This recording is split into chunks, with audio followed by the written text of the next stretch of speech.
ఈ మహిళకి hats off చెప్పాలి. ఈ మధ్య కాలంలో మహిళల మీద లైంగిక వేధింపులకు పాల్పడుతూ లేదా వాళ్ళని అత్యాచారాలు చేస్తూ ఉంటే రక్షణ లేనటువంటి సందర్భంలో ఓ మహిళ తెగించినటువంటి ఉదంతం, ఒంటరిగా ఉంటున్న తన మీద లైంగిక దాడికి ప్రయత్నించిన యువకుడిని ఓ మహిళ నరికి చంపింది. ఈ ఘటన పశ్చిమ గోదావరి జిల్లా నరసాపురం రూరల్ మండలం సర్దుకోడవ గ్రామంలో శుక్రవారం అర్ధరాత్రి జరిగింది. నరసాపురం రూరల్ పోలీసులు చెప్పిన లెక్క ప్రకారం అక్కడ మైల చంద్రశేఖర్ 36 ఏళ్ళు, భార్య 2 పిల్లలు ఉన్నారు. అతడి భార్య ఉపాధి కోసం గల్ఫ్ దేశాలకు వెళ్తే చంద్రశేఖర్ తన తల్లిదండ్రులు 2 పిల్లలతో కలిసి ఉంటున్నాడు.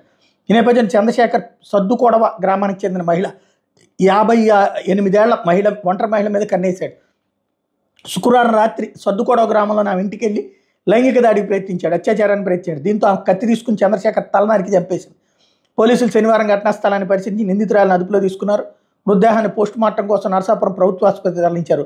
మృతుడి తండ్రి కొండరావు ఫిర్యాదు మేరకు కేసు నమోదు చేస్తున్నారు. ఇట్లాంటి విషయాల్లో ఆ మహిళ పక్షానే పోలీసులు ఉండాలి, ప్రభుత్వం ఉండాలి. ఎందుకంటే అత్యాచారాలు చేసేటటువంటి దరిద్రుల్ని చంపక కూర్చోబెట్టి తర్వాత కేసులు పెట్టుకుంటారే అండి.